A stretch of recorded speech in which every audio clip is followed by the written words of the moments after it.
Assalamualaikum warahmatullahi wabarakatuh. Izin masuk, izin memperkenalkan diri. Nama saya Nur Anissa Komalasari dengan NIM akhir 048 dari kelas B akan menjelaskan tentang spektrofotometri UV visible.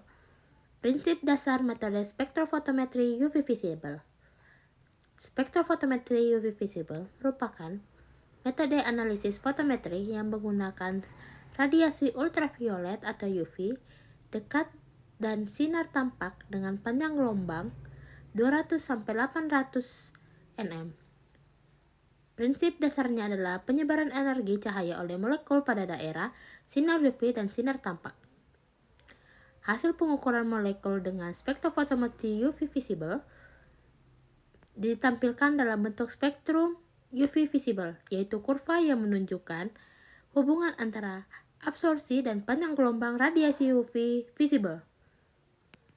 Selanjutnya, ada senyawa yang dapat dianalisis dengan spektrofotometri UV visible. Senyawa yang dapat dianalisis menggunakan spektrofotometri UV visible adalah senyawa yang memiliki kromofor atau auxochrome, yaitu gugus yang mampu menyerap cahaya pada daerah ultraviolet dan sinar tampak.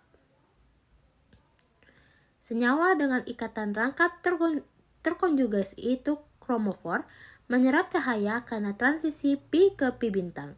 Contoh etilena, 1,3-butadiena, benzena, stirena. Senyawa dengan pasangan elektron bebas auxochrome menyerap cahaya karena transisi N ke pi bintang atau N ke sigma bintang. Contoh gugus OH, NH2, OR, Cl, Br, CO2, NO2. Selanjutnya, apa yang dimaksud dengan orbital, sigma, pi, dan n? Orbital sigma.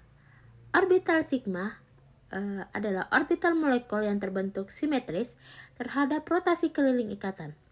Elektron yang menempatinya disebut elektron sigma. Ikatan jenuh terbentuk oleh orbital sigma. Orbital pi. Orbital pi, orbital molekul yang terbentuk tidak simetris terhadap rotasi keliling ikatan. Elektron yang menempatinya disebut elektron pi. Ikatan tidak jenuh terbentuk oleh orbital pi. Orbital non-ikatan atau bisa dibilang N, dalam suatu molekul terdapat orbital atom yang tidak berinteraksi dengan orbital atom lainnya. Artinya, elektron dan orbital tersebut tidak berperan dalam pembentukan ikatan kimia. Elektron yang menempati orbital ini disebut elektron N dan terdapat pada atom dengan pasangan elektron bebas. Lalu, selanjutnya, faktor-faktor yang mempengaruhi penggeseran panjang gelombang di daerah UV visible. Sistem terkonjugasi. Semakin panjang sistem terkonjugasi, ikatan rangkap berserang tunggal, semakin besar panjang gelombang serapan, penggeseran batokromik. Yang kedua adalah pelarut.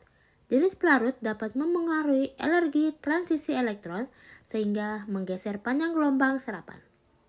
Yang ketiga, berpaduan kromofor dan auxochrome.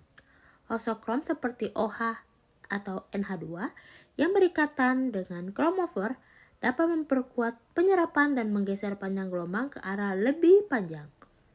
Keempat, larutan elektronik.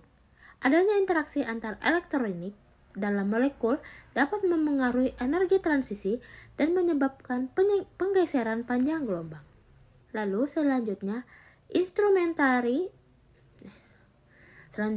ada instrumentasi spektrofotometri UV visible dan fungsinya. Yang pertama ada source, menghasilkan cahaya putih. Yang kedua, entrance slit, mengatur dan menipiskan berkas cahaya. Ketiga ada dispersion device, memisahkan cahaya menjadi berbagai panjang gelombang warna.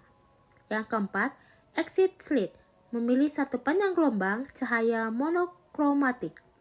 Yang kelima, sample, tempat sampel, cahaya melewati dan sebagian diserap. Yang keenam, detektor, mendeteksi intensitas cahaya yang keluar dari sampel. Yang terakhir ada monokromator. Gabungan bagian 2-4 menghasilkan cahaya satu panjang gelombang.